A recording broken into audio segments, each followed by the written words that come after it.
నమస్తే, నేను Srinivas. Welcome to Maitri news. ముందుగా హెడ్లైన్స్.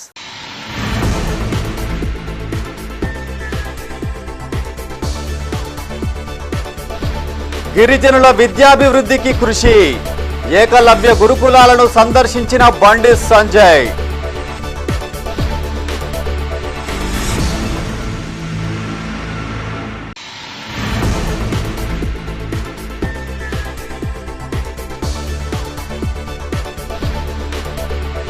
మున్సిపాలిటీల్లో స్వచ్ఛత హీ సేవా కార్యక్రమం. విద్యార్థులకు అవగాహన కల్పించిన కమిషనర్.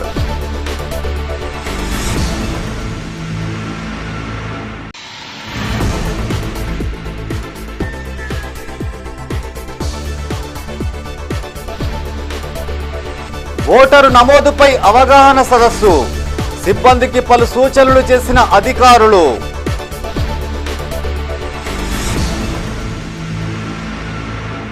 ఇక వార్తల వివరాలు. గిరిజన ఆదివాసీ ప్రాంతాల్లో విద్యాభివృద్ధికి కేంద్ర ప్రభుత్వం చర్యలు చేపడుతుందని కేంద్ర హోంశాఖ సహాయ మంత్రి బండి సంజయ్ అన్నారు. రాజన్న సిరిసిల్ల జిల్లా కొనరావుపేట మండలం మరిమడ్ల గ్రామంలోని ఏకలవ్య గురుకుల పాఠశాలలో జిల్లా అధికారులతో కలిసి ఆయన సందర్శించారు. ఈ సందర్భంగా విద్యార్థులతో కాసేపు ముచ్చటించి వారి సమస్యలు అడిగి తెలుసుకున్నారు. రాజన్న సిరిసిల్ల జిల్లా కోనరావుపేట మండలంలో కేంద్ర హోంశాఖ సహాయ మంత్రి బండి సంజయ్ పర్యటించారు. జిల్లా కలెక్టర్ సందీప్ కుమార్ ఝా, ఎస్పీ అఖిల్ మహాజన్తో కలిసి మరిమడ్ల గురుకుల పాఠశాలను సందర్శించారు. ఈ సందర్భంగా బండి సంజయ్ మాట్లాడుతూ ప్రధాని మోడీ ఆదేశాల మేరకు దేశంలోని ఎంపీలందరూ వారి పార్లమెంటు నియోజకవర్గంలో గల ఏకలవ్య గురుకుల పాఠశాలను సందర్శించినట్టు తెలిపారు. 2018-19 సంవత్సరంలో బీజేపీ ప్రభుత్వం అధికారంలోకి వచ్చాక 50% కంటే ఎక్కువ ఎస్టీ, గిరిజన, ఆదివాసీ జనాభా ఉన్న ప్రాంతాల్లో బ్లాక్కి ఒక ఏకలవ్య గురుకులాన్ని మంజూరు చేయాలని కేంద్ర ప్రభుత్వం నిర్ణయించిందన్నారు. 2022లో 20% జనాభా ఉన్న ప్రాంతాల్లో కూడా గురుకులాలను ఏర్పాటు చేసిందన్నారు. దేశవ్యాప్తంగా 728 పాఠశాలలను మంజూరు చేయగా 410 నిర్వహణలో ఉన్నాయని, మిగతావి నిర్మాణంలో ఉన్నాయని తెలిపారు. దేశవ్యాప్తంగా 1,27 మందికి పైగా విద్యార్థులు ఈ గురుకులాలలో చదువుకుంటున్నారని వివరించారు. ఈ కార్యక్రమంలో పలువురు అధికారులు, బీజేపీ నాయకులు, కార్యకర్తలు పాల్గొన్నారు. నరేంద్ర మోడీ గారి ప్రభుత్వం ఏర్పడిన తర్వాత 2018-2019 ఆ సంవత్సరంలో దేశవ్యాప్తంగా ఒక్కొక్క బ్లాక్ వారిగా ఏ బ్లాక్లో 50% కంటే ఎక్కువ ఎస్టీ, పేద, గిరిజన, ఆదివాసీ సంబంధించినటువంటి జనాభా ఎక్కువ ఉందో ఆ ఒక్కొక్క బ్లాక్ ఒక్కొక్క ఏకలవ్య పాఠశాలను శాంక్షన్ చేయాలని చెప్పి కేంద్ర ప్రభుత్వం నిర్ణయించింది. దాని తర్వాత 2022లో దాన్ని 20% జనాభా ఉన్నటువంటి బ్లాక్లకు కూడా ఇవ్వాలని చెప్పి నిర్ణయించడం జరిగింది.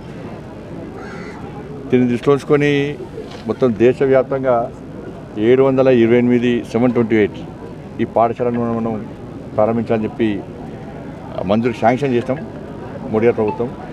దానిలో ఇప్పటివరకు ఒక 410 పాఠశాలలు మాత్రం నిర్వహణ జరుగుతున్నది. మీద కన్స్ట్రక్షన్ నడుస్తున్నాయి. కొన్ని ప్రాంతాలకి కొన్ని ప్రారంభం కాబోతున్నాయి. దీని ద్వారా దాదాపు దేశవ్యాప్తంగా 1,27,000 మంది పైగా స్టూడెంట్స్ చదువుకుంటూ ఉన్నారు. అంటే ఒక్కొక్క స్కూల్కు 480 స్టూడెంట్స్ మనం కోటా ఇవ్వాలి. దానిలో స్పోర్ట్స్ కానీ ఇతరులు కూడా మనం రిజర్వేషన్ కూడా దానికి జరిగింది. రాజన్న సిరిసిల్ల జిల్లా ఎల్లారెడ్డిపేట మండలం దూమాల గురుకుల ఏకలవ్య పాఠశాలను కేంద్ర హోంశాఖ సహాయ మంత్రి బండి సంజయ్ కుమార్ సందర్శించారు. అనంతరం విద్యార్థులతో మాట్లాడి సమస్యలను ఆరా తీశారు. అనంతరం పలు సంఘాల నాయకులు భవన నిర్మాణాలకు నిధులు కేటాయించాలని ఆయనకు వినతి పత్రాలు అందజేశారు. ఈ సందర్భంగా ఆయన మాట్లాడుతూ అడవి బిడ్డలకు కూడా కార్పొరేట్ స్థాయి విద్యను అందించాలనే ఉద్దేశ్యంతో ప్రధాని Modi Eklavya model residential schools ను ఏర్పాటు చేసినట్టు తెలిపారు. వీటి నిర్వహణ కోసం పెద్ద మొత్తంలో ఖర్చు చేస్తున్నట్టు వివరించారు. అధికారులు, విద్యార్థులు చెప్పిన విషయాలను బట్టి ఆశించిన ఫలితాలు వస్తాయనే భావన కలుగుతోందన్నారు. భవిష్యత్తులో మరింత మెరుగైన విద్యను అందించేందుకు అవసరమైన అన్ని చర్యలు తీసుకుంటామన్నారు. ఆయన వెంట కలెక్టర్ సందీప్ కుమార్ ఝా, ఎస్పీ అఖిల్ మహాజన్ ఉన్నారు. క్రీడా విషయంలో కానీ, చదువు విషయంలో కానీ అన్నింటిలో వాళ్ళను ప్రోత్సహించాలని చెప్పి ఒక ఆలోచనతో వాళ్ళ లోపల మేము చదువుకోలేము, మేము ఆ స్థాయికి రాలేము అన్నటువంటి ఒక అధైర్యం ఉందో దాన్ని తొలగించి మేము కూడా సమాజంలో సమాన స్థాయికి వస్తామని చెప్పి ఒక ఆలోచన కల్పించాలి. వాళ్ళను కూడా ఉన్నత విద్యార్థులుగా తయారు చేయాలి. వాళ్ళు కూడా సమాజానికి ఉపయోగపడే స్థాయిలో వాళ్ళను తీర్చిదిద్దాలి. అటువంటి ఆలోచన కల్పించాలని చెప్పి ఆలోచనతో ఈ పాఠశాల ప్రారంభించడం జరిగింది. 2018-19లో ప్రారంభించే ముందు ఒక బ్లాక్ వారీగా 50% ఎస్టీ జనాభా ఉన్న ప్రాంతాల్లో బ్లాక్లలో మనం ఈ రెసిడెన్షియల్ పాఠశాల అనుకున్నాం. కాలక్రమేణా దీని డిమాండ్ పెరగడంతో 2022లో 20% జనాభా ఉన్నటువంటి బ్లాక్లలో కూడా మనం ఈ పాఠశాల ప్రారంభించాలని చెప్పి ప్లాన్ చేశారు. ఆ పనులు జరుగుతూ ఉన్నాయి. కాబట్టి ఇవన్నీ చూసిన తర్వాత నరేంద్ర మోడీ గారి యొక్క ఆదేశాల మేరకు దేశవ్యాప్తంగా ఉన్నటువంటి ఈ ప్రారంభించబడిన ప్రారంభించని పాఠశాలను కూడా ఎందుకు ప్రారంభించలేదు, ప్రారంభించిన పాఠశాలలో స్థితిగతులు ఏ విధంగా ఉన్నాయి, ఇది విద్యార్థులను సిబ్బందిని ఇద్దరిని కలిసి మనం వాళ్ళ సమస్యలు తెలుసుకొని ఇంకా దీన్ని మనం ఇంకా మోడల్ ఇంకా తయారు చేద్దాం. దీన్ని మన కార్పొరేట్ స్కూల్ కాదు, కార్పొరేట్ విద్య కాదు, నిర్బంధ విద్య కాదు. పెద్దపల్లి మున్సిపాలిటీని చెత్తరహిత పట్టణంగా తీర్చిదిద్దాలని కమిషనర్ ఆకుల వెంకటేష్ విద్యార్థులకు సూచించారు. స్వచ్ఛ సర్వేక్షణ్ 2024 కార్యక్రమంలో భాగంగా పెద్దపల్లి జిల్లా కేంద్రంలోని ట్రినిటీ డిగ్రీ అండ్ పీజీ కళాశాల ఆధ్వర్యంలో స్వచ్ఛతా హీ సేవ కార్యక్రమాన్ని నిర్వహించారు. ఈ కార్యక్రమానికి ముఖ్య అతిథిగా కమిషనర్ హాజరై విద్యార్థులతో ప్రతిజ్ఞ చేయించారు. అనంతరం ర్యాలీగా వెళ్లి ఎస్ఆర్ఎస్పీ కాలువ వెంబడి మొక్కలు నాటారు. ఈ సందర్భంగా కమిషనర్ మాట్లాడుతూ ప్రతి విద్యార్థి తమ తల్లిదండ్రులకు చెత్త నిర్వహణపై అవగాహన కల్పించాలని సూచించారు. రోడ్లు, మురుగు కాలువల్లో చెత్త వేయొద్దని, తడి, పొడి చెత్తను వేరువేరుగా నిల్వ చేయాలని కోరారు.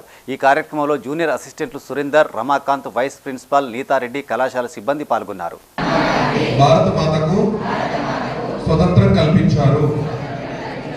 ఇప్పుడు దేశాన్ని పరిపరి ఉండాలని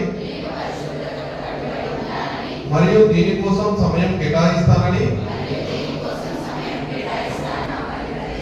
పరిశుభ్రత కోసం అన్వేషణ ప్రారంభిస్తాను.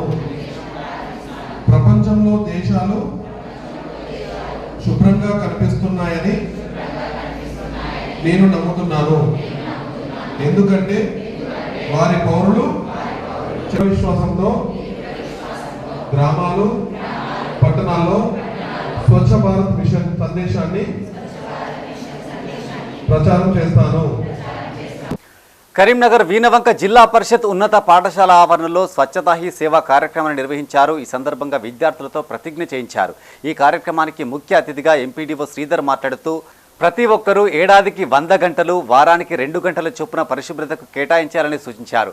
కుటుంబ సభ్యులు చుట్టుపక్కల వారితో కలిసి పరిసరాలు శుభ్రం చేసుకుంటే రోగాల బారిన పడకుండా ఉండవచ్చని తెలిపారు. ఈ కార్యక్రమంలో junior college principal Rajireddy, APO Gattuswamy, HM పులి అశోక్ రెడ్డి, టీఏ భిక్షపతి, సెక్రటరీ యశోద, కళాశాల విద్యార్థులు, ఉపాధి హామీ సిబ్బంది పాల్గొన్నారు.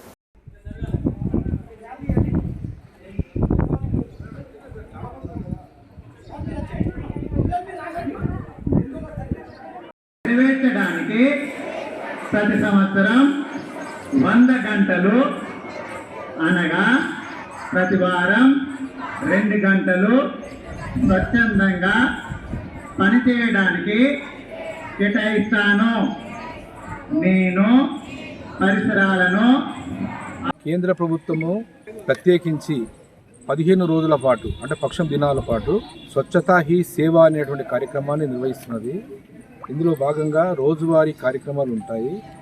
మొదటి రోజున మొక్కలు నాటి స్కూల్ విద్యార్థులు, యువకులు, పెద్దలతో అందరితో కలిసి మొక్కలు నాటడము, ఆ తర్వాత ఒక మానవహారంగా ఏర్పాటు చేసి దేశంలో చెట్ల వల్ల కలిగేటువంటి లాభాలు, అలాగే చెత్త వల్ల అంటే ప్లాస్టిక్ భూతం వల్ల కలిగేటువంటి నష్టాలను ఏవైతున్నాయో వాటిని ప్రజలకు తెలియజెప్పడం కోసము, విద్యార్థులకు తెలియడం కోసము ఈ యొక్క కార్యక్రమాన్ని, మానవహార కార్యక్రమాన్ని ఏర్పాటు చేయడం జరిగింది. అలాగే చెట్టు పెట్టే కార్యక్రమం అనే ఉద్దేశం ఏంటంటే ప్రతి తల్లి పేరు మీద అంటే ఆ విద్యార్థులు పెద్దవాళ్ళు కావచ్చు, వాళ్ళ తల్లి పేరు మీద ఒక చెట్టు నాటుదాం అనేటువంటి ఒక ఉద్దేశం. దాని పేరుతో పాటు ఈరోజు మనము వీనవంక హెడ్ క్వార్టర్లో ఉన్నటువంటి హై స్కూల్లో కాలేజీ విద్యార్థులు, స్కూల్ విద్యార్థులు, ప్రైమరీ స్కూల్ విద్యార్థులతో పాటు కలిసి అధ్యాపకులు, ఉపాధి హామీ సిబ్బంది అందరం కలిసి ఇక్కడ మొక్కలు నాటడం జరిగింది. ఇది 15 రోజుల పాటు ఈ కార్యక్రమం జరుగుతూ ఉంటుంది. దీంట్లో విరివిగా ప్రజలు కూడా పాల్గొనాలని కోరుతున్నాం. అలాగే మొక్కలు ఎక్కువగా నాటడం వల్ల ఈ యొక్క భూతాపం కూడా తగ్గేటువంటి అవకాశం ఉంటుంది. మన నేలలో నీటి పొరలు ఎక్కువగా ఉండడానికి అవకాశం ఉంటుంది భూతాపం తగ్గినట్టు అవుతే. అట్లాగే ఓజోన్ పొరను రక్షించిన వాళ్ళం అవుతాము. ఇవన్నీ కార్యక్రమాలు చెట్లు పెంపకం వల్ల ఉన్నటువంటి విషయం మనందరికీ తెలుసు, కానీ ఎవరు ఆచరించరు. కాబట్టి తప్పనిసరిగా విధిగా మనందరం కూడా స్వచ్ఛత వైపు పయనిస్తూ మొక్కలు నాటే. కరీంనగర్ జిల్లా చిగురుమామిడి మండల ప్రజా పరిషత్ కార్యాలయంలో ఓటరు నమోదుపై అవగాహన సదస్సు నిర్వహించారు. ఈ సందర్భంగా ఎంపీడీఓ కాజా మోహినుద్దీన్, స్పెషల్ ఆఫీసర్ శ్రీనివాస్ మాట్లాడారు. మరణించిన ఓటరు కుటుంబ సభ్యుల నుంచి డెత్ సర్టిఫికెట్ తీసుకొని వారిని ఓటర్ లిస్టు నుండి డిలీట్ చేయాలని సూచించారు. రాజకీయ పార్టీల నాయకులు కూడా ఓటర్లకు అవగాహన కల్పించాలన్నారు. ఓటర్ లిస్టులో మార్పులు చేర్పులు ఉంటే అధికారులు చూసుకోవాలన్నారు. బిఎల్ఓలు ఇంటింటికి తిరిగి ఓటరుకు ఏ వార్డులో ఓటు హక్కు ఉందో తెలియజేయాలని సూచించారు. ఈ కార్యక్రమంలో కాంగ్రెస్ మండలాధ్యక్షుడు కంది తిరుపతి రెడ్డి, బీజేపీ మండలాధ్యక్షుడు శ్రీనివాస్, సిపిఐ మండల కార్యదర్శి నాగరి లక్ష్మారెడ్డి, బీఆర్ఎస్ మండలాధ్యక్షుడు అంజయ్య పాల్గొన్నారు.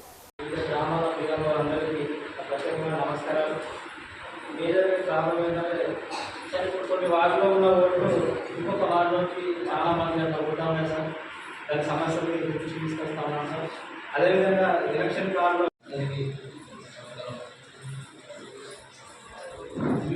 చెప్పేది ఏంటంటే ముందుగా ఒక విలేజ్లో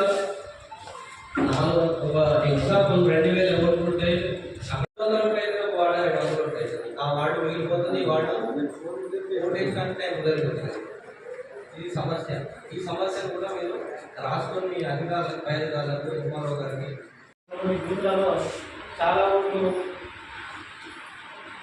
పెద్దపల్లి జిల్లా జూలపల్లి మండలంలో కలెక్టర్ కోయ శ్రీహర్ష విస్తృతంగా పర్యటించారు. కాచాపూర్ గ్రామంలో మండల పరిషత్ ప్రాథమిక పాఠశాల, మండల కేంద్రంలోని తహసీల్దార్ కార్యాలయం, ఎంపీడీఓ కార్యాలయం, ప్రాథమిక ఆరోగ్య కేంద్రాలను కలెక్టర్ తనిఖీ చేశారు.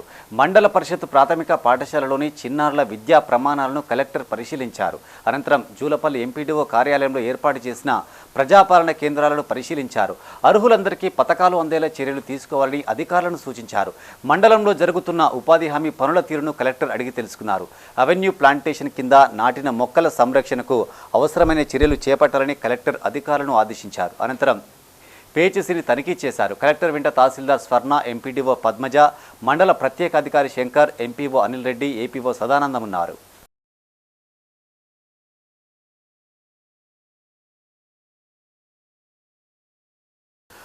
రాహుల్ గాంధీపై ఈగ బారిన ఊరుకోబోమని టీపీసీసీ అధ్యక్షుడు బొమ్మ మహేష్ కుమార్ గౌడ్ హెచ్చరించారు. టీపీసీసీ అధ్యక్షుడిగా బాధ్యతలు చేపట్టిన మహేష్ కుమార్ గౌడ్ మంత్రి పొన్నం ప్రభాకర్తో కలిసి మొదటిసారిగా కరీంనగర్ జిల్లా హుజురాబాద్కు రావడంతో పార్టీ నాయకులు, కార్యకర్తలు ఘనస్వాగతం పలికారు. అనంతరం హుజురాబాద్ కాంగ్రెస్ పార్టీ కార్యాలయంలో ఏర్పాటు చేసిన విలేకరుల సమావేశంలో ఆయన మాట్లాడారు. బీజేపీ పార్లమెంటు సభ్యులు రాహుల్ గాంధీ పట్ల చేసిన వ్యాఖ్యలను ఖండించారు. నిందితులపై కేసులు నమోదు చేయాలని ఇన్ఛార్జి ఒడితెల ప్రణవ్కు సూచించారు. భారత్ జోడో యాత్ర ద్వారా రాహుల్ గాంధీకి దేశవ్యాప్తంగా ఆదరణ వచ్చిందని, బీజేపీకి అక్కసుతో ఉందన్నారు. అనంతరం మార్కెట్ కమిటీ మాజీ చైర్మన్ సమ్మిరెడ్డి కుటుంబ సభ్యులను పరామర్శించారు. ఈ కార్యక్రమంలో మంత్రి పొన్నం ప్రభాకర్, మాజీ ఎమ్మెల్యే ఆరపల్లి మోహన్, కాంగ్రెస్ పార్టీ నాయకులు పత్తి కృష్ణారెడ్డి, మహిళా నాయకురాలు, నాయకులు, కార్యకర్తలు, అభిమానులు పాల్గొన్నారు. రాజకీయాలు ఎంత దిగజారిపోతా ఉన్నాయి దేశంలో అంటే, త్యాగదనుల కుటుంబంలో పుట్టి తాత గారు ఎవరు దేశానికి దిక్సూచి, ఒక విజనరీ ప్రైమ్ మినిస్టర్, దూరదృష్టి గల ప్రైమ్ మినిస్టర్, ముందు సూర్యుడు కూడా తయారు కానటువంటి భారతదేశం రాకెట్లు తయారు చేసుకుంటుందంటే ఆనాడు నెహ్రూ గారు చేసినటువంటి బౌద్ధులకు పాటలు. ఆయన కూతురు ఇందిరాగాంధీ దేశాన్ని అఖండంగా ఉంచాలి, ఒకటిగా ఉంచాలి, సమైక్యంగా ఉంచాలని ఆర్దేశాలు తప్పిస్తూ ఆతంకవాదుల చేతుల్లో మన తండ్రి గారు రాజీవ్ గాంధీ గారు భారతరత్న, ఆయన కూడా దేశాన్ని అఖండంగా ఉంచాలి, ఒకటిగా ఉంచాలని తప్పిస్తూ ఆతంకవాదులలో ఇంతమంది త్యాగాలు చేసిన కుటుంబంతో వచ్చినటువంటి మహానాయకుడు రాహుల్. భారత్ జోడో యాత్ర తర్వాత జరగని ముద్ర ప్రజలకు చేస్తున్న సందర్భం వారి మీద ఇవాళ బీజేపీ నాయకులు చాలా పకడ్బందీ వివరణ భాగంగా ప్రభుత్వం పదవులను పెడుతుంది. రణ్వీర్ సింగ్ పెట్టుకునే వాళ్ళు తాతగారు పంజాబ్ ముఖ్యమంత్రి చేసిన సందర్భం, కాంగ్రెస్ అన్ని నుంచి ఇప్పుడు బీజేపీలో చేరి పంజాబ్ లో చిక్కుగా ప్రజలు ఓడిస్తే దొడ్డిదారిన ఎంపీ అయి కేంద్రంలో మంత్రి ఎందుకు ఇవన్నీ చేస్తున్నారంటే కేవలం గాంధీ కుటుంబాన్ని టార్గెట్ చేయడం. కరీంనగర్ జిల్లా జమ్మికుంట మార్కెట్ కమిటీ మాజీ చైర్మన్ సమ్మిరెడ్డి ఇటీవలే గుండెపోటుతో మృతి చెందగా వారి కుటుంబాన్ని మల్కాజ్గిరి ఎంపీ ఈటల రాజేందర్ పరామర్శించారు. బాధిత కుటుంబ సభ్యులను ఓదార్చారు. సమ్మిరెడ్డి చిత్రంపటం వద్ద నివాళులర్పించి వారి కుటుంబ సభ్యులకు ధైర్యం చెప్పారు. ఆయన వెంట పార్టీ నాయకులు, కార్యకర్తలు ఉన్నారు.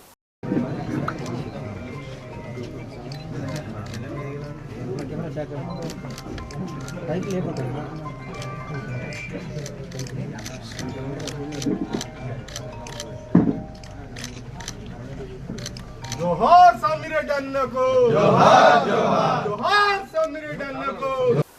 రాజన్న సిరిసిల్ల జిల్లా రుద్రంగి ప్రభుత్వ జూనియర్ కళాశాల విద్యార్థులకు ఎన్జీఓ పద్మాపాని సొసైటీ ఆధ్వర్యంలో హెచ్ఐవి ఎయిడ్స్ టీబీపై అవగాహన సదస్సు ఏర్పాటు చేశారు. ఈ సందర్భంగా వైద్యాధికారులు ఆయా వ్యాధుల లక్షణాలు, వాటి నివారణ మార్గాలను విద్యార్థులకు వివరించారు. సీజనల్ వ్యాధుల పట్ల తీసుకోవాల్సిన జాగ్రత్తలను సూచించారు. ఈ కార్యక్రమంలో ఏఎన్ఎం రాజేశ్వరి, వైద్య అధికారులు పాల్గొన్నారు. జీవితం కదా, అప్పుడు మీ అమ్మనాన్న రాని వాళ్ళ అమ్మనాన్న రాని కులమే రాని అప్పుడు పరిస్థితి. కాబట్టి మీ చదువు మీదే ఇంట్రెస్ట్ పెట్టాలి. అది ఒకటి. అంటే అబ్బాయిలు ఫీల్ అవ్వదు.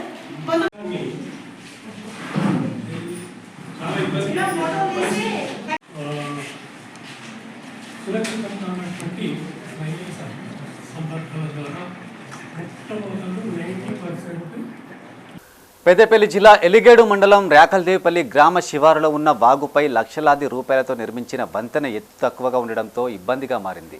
ప్రతి ఏడాది వర్షాకాలం వచ్చిందంటే చాలు వంతెనపై నుంచి వరద నీరు పోవడంతో తారు రోడ్డు కొట్టుకుపోయి వాహనదారులు ఇబ్బందులు పడుతున్నారు. ఈ సందర్భంగా వారు మాట్లాడుతూ సుల్తానాబాద్ మండలం నుంచి ఎలిగేడు మండలం రేకల్దేవిపల్లి ముప్పిరితోట గ్రామస్తులు ఇదే రోడ్డు గుండా రాకపోకలు సాగిస్తుంటారని తెలిపారు. దీంతో ఏటా వర్షాకాలంలో తమకు అవస్థలు తప్పడం లేదని వాపోయారు. ఇప్పటికైనా ఎమ్మెల్యే స్పందించి వంతెన ఎత్తు పెంచి సమస్యను పరిష్కరించాలని కోరారు. సుల్తానాబాద్ నుండి రాకెల్లిపల్లి పోయేతోవా ఇప్పుడు మాకు చుట్టూ సుగులంపల్లి నుంచి పోయేదానికి నాయంపూర్ నుంచి పోయే బాగా ఇబ్బంది ఉండే. ఇప్పుడు దగ్గర ఉంది, షార్ట్ కట్ ఉంది. కానీ మాకు ఈ బ్రిడ్జు ప్రతి వానకాలం వచ్చేసరికి కొట్టుకపోవడవుతుంది. కార్లు కానీ బండ్లు కానీ ఏది కానీ అవుతలేదు, పోవడానికి వీలు అవుతలేదు. కాకపోతే దీనికి పర్మనెంట్గా ఒక కట్ట గోడాన పెట్టాలి, లేకపోతే బ్రిడ్జి అన్న కట్టి మా ఇక్కడ ఉన్న రాకెల్లిపల్లెను ముప్పుడుతోట దులగడ్డ ప్రజలకు అందరికీ ఇది చేయవలసిందిగా కోరుతున్నాం. లక్షల రూపాయలు పోసి కట్టినా కానీ ఇది ఫలితం లేకుండా అయిపోతుంది. ఇక్కడ ఉన్న ప్రజలకు ఫలితం లేకుండా అయిపోతుంది. లక్షలు పోసి పెట్టినా కానీ వానకాలం వచ్చిందంటే మళ్ళీ ఒక 6 నెలలు మళ్ళీ బంద్ అవుతుంది. ఇతోవా దీన్ని ఎమ్మెల్యే గారి దృష్టికిను గవర్నమెంట్ ఆర్ఎన్బి అధికారుల దృష్టికి తీసుకుపోయి దీన్ని పర్మనెంట్గా ఎప్పటికీ ఉపయోగపడేలా చేయవలసిందిగా కోరుతున్నాం. సుంతావా నుంచి ముప్పుడుతోటకు రాబడిన తవ్వని ఏం జరిగినా కష్టమే. పబ్లిక్ మీరు వేసిన తవ్వ ఏం దేనికి అక్కడికి వస్తుంది, దేనికి పోయింది. 3 సార్లు తీసిరు, వేసిరు తీసిరు ఎత్తిరు, బిల్లులు వెళ్ళి గుళ్ళకు ఎంత కొట్టుకపోయింది. దేనికి సంబంధించింది చెప్పురి. మీరు 3 సార్లు బిల్లు పెడతామన్నారు, బిల్లు పెట్టిరన్నారు, ఇది అన్నారు, వాద అన్నారు, ఇది అన్నారు. పబ్లిక్ అయితే మీరు చేసిన బిల్లు బరాబర్ ఉంది. సేమ్ మళ్ళీ పల్లెటూరుతో బరాబర్తో వచ్చేస్తుంది. దీన్ని ఈడికి ఆడికి బిల్లలు వేసి బిందెలెత్తే పబ్లిక్ ఏం ప్రాబ్లం ఉండవు. మీరు చేసిరు బరాబరే, చేసి దేనికి అక్కడికి వస్తుంది, దేనికి అక్కడికి వస్తలేదు. అందు గురించి దీన్ని ఆడికి ఈడికి మంచిగా బిల్లలు వేసి సలాక రాడేసి బిల్లలు వేసి వాడికి గేస్తే పబ్లిక్ ఏం ప్రాబ్లం ఉండవు.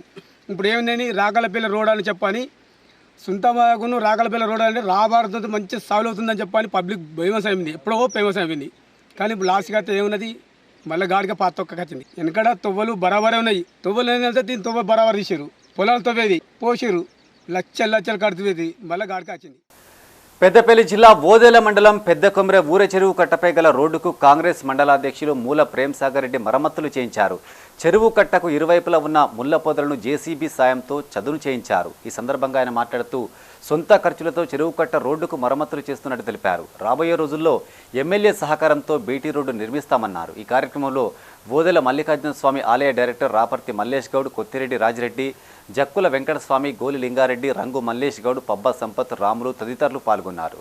పెద్ద కొమ్మెర మరియు భీమారపల్లి గ్రామాల మధ్య ఉన్నటువంటి రోడ్ ఏదైతే ఉందో అసౌకర్యంగా సర్కార్ చేతతోటి ఇబ్బందికరంగా ఉంది, బురదగా మారిందని అదేవిధంగా అందరూ కూడా పెద్దలందరూ కూడా తెలియడం జరిగింది. వెంటనే స్పందించి విజయన్న గారికి తెలియజేయగానే మీరు శ్రమదానం చేయండి తమ్మి, అక్కడ అభివృద్ధికి ఎన్ని నిధులు అయితే అవసరం ఉంటుందో అన్ని నిధులు ఇవ్వడానికి మేము సిద్ధంగా ఉన్నామని తెలియడం చాలా సంతోషకరం. రాబోయే రోజుల్లో ఈ 2 గ్రామ పంచాయతీలు కూడా జోడు గుర్రాల లెక్క అభివృద్ధి పదంలో మండలానికి ఆదర్శంగా ఈ 2 గ్రామాలు ఉంటాయని చెప్పి కోరుతూ, అదేవిధంగా మండలంలో కూడా ఎమ్మెల్యే గారు ప్రత్యేక దృష్టి పెట్టి గడిచిన 10 సంవత్సరాల్లో మండలం ఏ విధంగా అన్యాయానికి గురైంది, అప్పుడున్నటువంటి పాలకులు మండలాన్ని మరి సవతి తల్లి ప్రేమ చూపెట్టి మండలాన్ని వెనుక నెట్టడం జరిగింది. అభివృద్ధిలో చాలా వెనుకబడిపోయినాం కనుక సుమారు 200 కోట్ల రూపాయలతోటి ఒక్క ఓదల మండలాన్ని అభివృద్ధి చేయడానికి కృత నిశ్చయంతో ఉండి దానికి సంబంధించిన పనులు కూడా ఆల్రెడీ కొన్ని శాంక్షన్లు తీసుకోవడం, మరి ఫైనాన్స్ డిపార్ట్మెంట్ అప్రూవల్ తీసుకోవడానికి వారు హైదరాబాద్ పెద్దపల్లి తిరుగుతూనే ఉన్నారు. కాబట్టి వారికి మా మండలం తరపున, మా గ్రామాల తరపున, 22 గ్రామ పంచాయతీల తరపున ప్రత్యేక ధన్యవాదాలు కృతజ్ఞతలు తెలియజేస్తూ మరి ఈరోజు కూడా సంబంధిత అధికారి పంచాయతీ ఏఈ గారిని రమ్మనడం జరిగింది. పొత్కపల్లి గ్రామంలో రోడ్లు, అదేవిధంగా శాలివాహన కుమ్మరి వాళ్ళకు సంబంధించిన కమ్యూనిటీలు. పెద్దపల్లి జిల్లా కేంద్రంలోని కళాశాల మైదానంలో ఏర్పాటు చేసిన గణపతిని నిమజ్జనం చేశారు. ఛత్రపతి శివాజీ యువసేన ఆధ్వర్యంలో 54 అడుగుల గణనాథుని విగ్రహాన్ని నెలకొల్పిన విషయం తెలిసిందే. గత రాత్రి భారీ ఫైర్ ఇంజిన్ల సాయంతో ప్రతిష్ఠించిన చోటే గణనాథుడిని నిమజ్జనం చేశారు. ఈ వేడుకను చూసేందుకు ఛత్రపతి యువసేన సభ్యులతో పాటు భారీ సంఖ్యలో భక్తులు తరలివచ్చారు.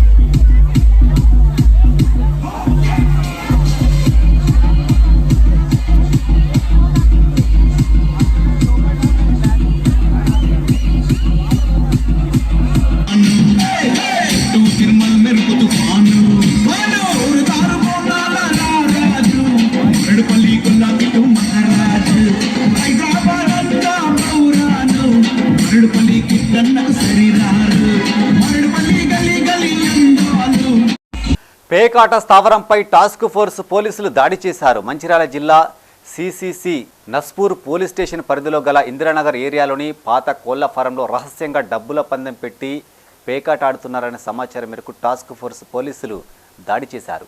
ఈ సందర్భంగా 9 మందిని అదుపులోకి తీసుకుని వారి నుంచి 30,970 రూపాయల నగదుతో పాటు 7 సెల్ ఫోన్లు, పేకముక్కులు స్వాధీనం చేసుకున్నారు. ఈ దాడిలో రామగుండం టాస్క్ ఫోర్స్ పోలీసులు పాల్గొన్నారు.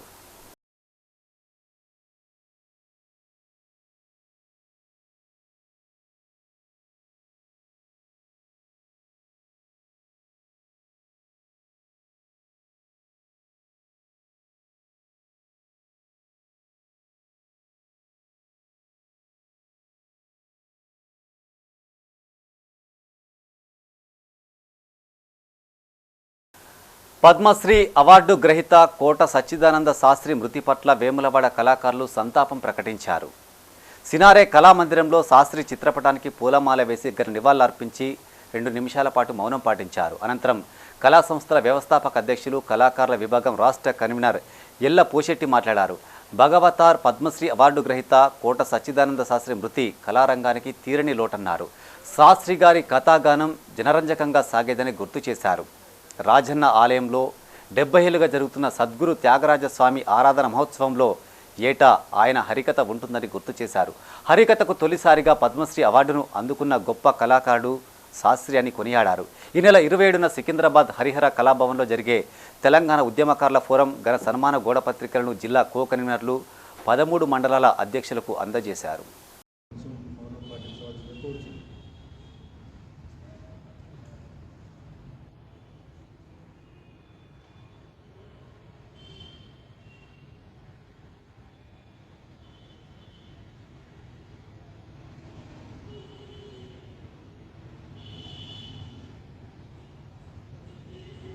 కరీంనగర్ జిల్లా గంగాధర మండలం నారాయణపూర్ను ముంపు గ్రామంగా ప్రకటించాలని గ్రామస్తులు 10 ఏళ్లుగా చేసిన పోరాటాన్ని పాలకులు పట్టించుకున్న పాపాన పోలేదు.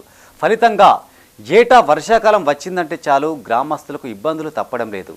ఈ ఏడాది కూడా వర్షాలు సమృద్ధిగా కురవడంతో ప్రాజెక్టు నిండుకుండలా మారింది. దీంతో రిజర్వాయర్ సమీపంలోని ఇండ్లగోడలు పదునెక్కి ఇంటి నిండా నీరు ఊరుతుంది. ఏటా వర్షాకాలంలో అధికారులు, ప్రజాప్రతినిధులు వచ్చి హామీలిచ్చి పోతున్నారే తప్ప తమ సమస్యను పరిష్కరించడం లేదని గ్రామస్తులు వాపోతున్నారు. కరీంనగర్ జిల్లా గంగాధర మండలం నారాయణపూర్ రిజర్వాయర్ను ఉమ్మడి ఆంధ్రప్రదేశ్ ముఖ్యమంత్రి నారా చంద్రబాబు నాయుడు హయాంలో నిర్మించారు. ఈ ప్రాజెక్టు నుంచి కాల్వల ద్వారా గంగాధర, కొడిమ్యాల, వేములవాడ తదితర ప్రాంతాలకు సాగునీటిని తరలించేందుకు చర్యలు చేపట్టారు. అప్పటి ప్రభుత్వ పాలనలో కొంతమేరకు పనులు పూర్తి కాగా ప్రత్యేక రాష్ట్రం ఏర్పడ్డాక కొందరు రైతులు భూమిని ఇచ్చేందుకు నిరాకరించారు. దీంతో వరద కాలువల నిర్మాణం పెండింగ్లో ఉండిపోయింది.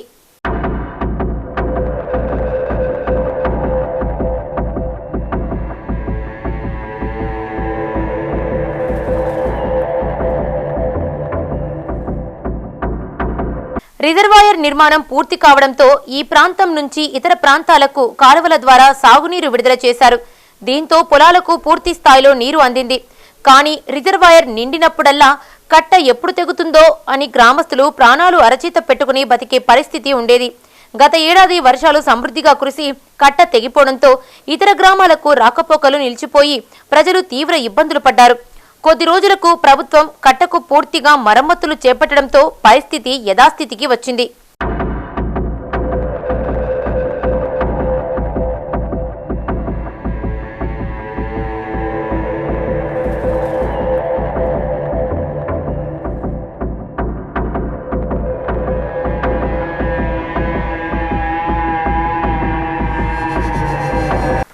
ఈ ఏడాది వర్షాలు సమృద్ధిగా కురిసి రిజర్వాయర్ నిండుకుండలా మారింది. దీంతో కట్ట కింద ఉన్న గ్రామంలోని ఇంటి గోడల ద్వారా ఊట నీరు బయటకు వస్తున్నట్టు స్థానికులు చెబుతున్నారు. గోడలు నాని తమ ఇండ్లు ఎప్పుడు కూలిపోతాయోనని వారు భయాందోళనకు గురవుతున్నారు. ఏ చేయలేదు, ఒక కట్ట తగినప్పుడు వచ్చిండు కానీ పోయిన సంవత్సరం అన్ని నీళ్ళు వచ్చి అందరం భయపడుకుంటా కట్ట నిలబడ్డా కానీ ఆయన ఇడుమకై కూడా రాలేదు. బొడిగే శోభక్కున్నప్పటి సంది కూడా ఈ పనులు మేము చేస్తాం అనుడు ఏ ప్రభుత్వం వచ్చినా తప్పించుకున్నాడు పోవుడు. మాకు ఏ పనులు ఈ పాటికి చేసి పెట్టలేదు. ఈ వర్షాకాలం వచ్చిందంటే అటు పోతారు, పిల్లలకు భయపడి పాములు అవి వస్తున్నాయని. వర్షాకాలం తగ్గిందంటే మళ్ళీ ఇడికి వస్తారు అందరూ. ఇక చూసినట్టు చంపెత్తున్నాం.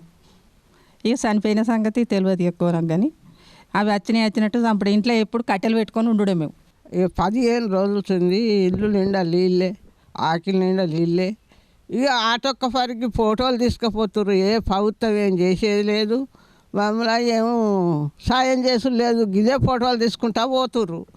అన్నీ నానినాయి. బియ్యం, పప్పు, ఉప్పు మొత్తం తెల్లారి వరకు నీళ్ళాయే.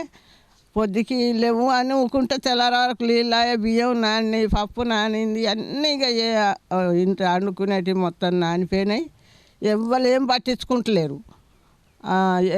అది రవిశంకర్ అని ఇక ఎప్పుడు తోలుకత్తున్నా అత్తునే అని ఆయన గట్టినే చేసిండు. మరి ఇప్పుడు ఈ సత్యం వచ్చిండు, ఈ సత్యం ఏం చేస్తాడు ఏది తెలియదు. మరి సాయం చేస్తారా, మరి ఇన్ననే తోలుతారా? ఇక ఇల్లు మొత్తం జాలెక్కింది, అది కూలిపోయి అన్ననే పోతాము. ఏమన్నా సాయం చేసేది ఉందా లేదా ప్రభుత్వం? మరి వస్తున్నాయి పాములు, ఆ నీళ్ళు వస్తున్నాయి అని నీళ్ళెత్తి పోసుకుంటుంటే ఆ పాములు వచ్చుడా. పాములు, తేళ్ళు అన్నీ ఇక మాకు ఇల్లు ఉంటే మేము బతకం. ఏదన్నా ఎక్కడన్నా ఆధారు చూపించితేనే కానీ ఈయననైతే మాతోటి కాదు ఇక ఉండు. 15 రోజులే ఈ ఆన కొట్టించింది నీళ్ళు. 15 రోజులు నీళ్ళల్లో ఉంటే జ్వరం పుట్టింది మాకు. జ్వరం నీళ్ళతోటే ఈ జ్వరం వచ్చింది. ఇదంతా జాలే. ఏడలేవడుతుంది, బలవిన కూర్చుండి అండుకొని బలవిన కూర్చుండి తినుకుంటా ఉంటున్నాం, ఎత్తిపోసుకుంటా. ఇప్పటికైనా ప్రభుత్వం స్పందించి తమ ఊరును ముంపు గ్రామంగా ప్రకటించాలని, నిర్వాసితులకు తగిన నష్టపరిహారం చెల్లించాలని గ్రామస్తులు కోరుతున్నారు.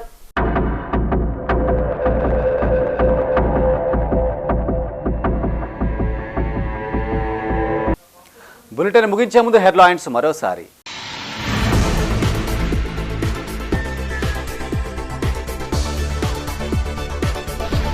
గిరిజనుల విద్యాభివృద్ధికి కృషి, ఏకలవ్య గురుకులాలను సందర్శించిన బండి సంజయ్.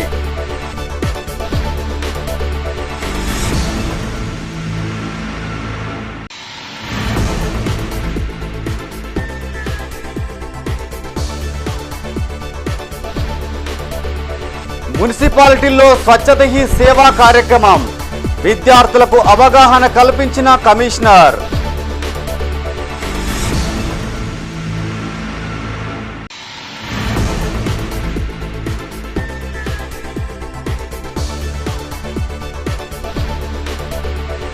ఓటరు నమోదుపై అవగాహన సదస్సు, సిబ్బందికి పలు సూచనలు చేసిన అధికారులు.